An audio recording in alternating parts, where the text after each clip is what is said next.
অনেকগুলো ওয়েস্টকে আমরা অনেকগুলো প্রসেস করি, যেমন ধরুন যেগুলো ওয়েস্ট হয় ওইগুলো হচ্ছে কম্পোস্টিংয়ে চলে যায়।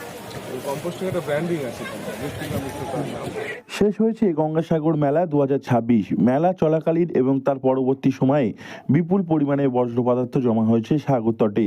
সময় হয়েছে এই বর্জ্য পদার্থগুলিকে সরিয়ে গঙ্গাসাগরকে শুদ্ধিকরণ করার, আর সেজন্য একটি সলিড ওয়েস্ট ম্যানেজমেন্ট ইউনিট তৈরি হয়েছে। আমরা ডিসপ্লের মাধ্যমে দেখাচ্ছি যে পুরো প্রসেসটা এসটিভিতে কীভাবে কাজ হচ্ছে, এসটিভিতে কীভাবে কাজ হচ্ছে, কীভাবে আমরা সেগুলোকে কালেক্ট করে ট্রিটমেন্ট করে পরিষ্কার পরিশুদ্ধ জলটাকে নদীতে ফেলছি।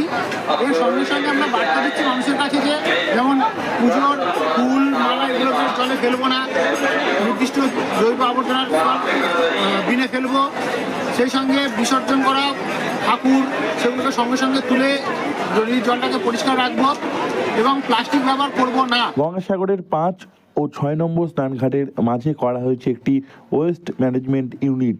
সেখানে পচনশীল বর্জ্য পদার্থগুলিকে জমিয়ে রাখা হয়, তৈরি করা হয় পিট। সাগর তটের সমস্ত পচনশীল বর্জ্য সেখানে জড়ো করা হয়, অপচনশীল বর্জ্য পদার্থগুলি আলাদা করে সেগুলি অন্য কাজে লাগানো হয়। গঙ্গাসাগরের এই বিপুল বর্জ্য পদার্থ থেকে 6 মাসেই পিট তৈরি করে করা হয় সার। সেই সার বাজারে বিক্রি করা হয়। সারের নাম মৃত্তিকা মিশ্র।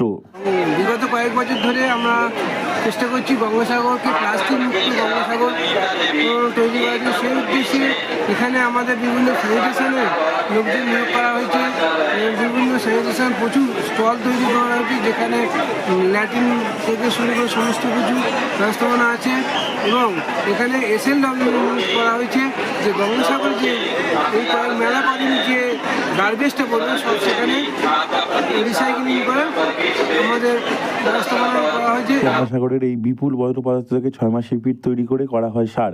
সেই সার বাজারে বিক্রি করা হয়। সারের নাম মৃত্তিকা মিশ্র। আর বাকি অপচনশীল বর্জ্য পদার্থ দিয়ে প্রচুর জিনিসপত্র তৈরি করা হয়। ফেলে দেওয়া শাড়ি, পাপোশ, শিশি, বোতল দিয়ে ফুলদানি সহ বিভিন্ন রকম শৌখিন সামগ্রী সহ একাধিক জিনিসপত্র তৈরি করা হয়, যা বাজারে বিক্রি হয়। গঙ্গাসাগর মেলা শেষ হলে শুরু হয় এই কাজ।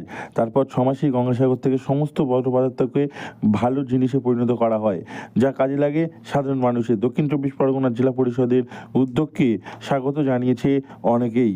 দক্ষিণ 24 পরগনা থেকে নবাব মল্লিকের রিপোর্ট, লোকাল 18 বাংলা।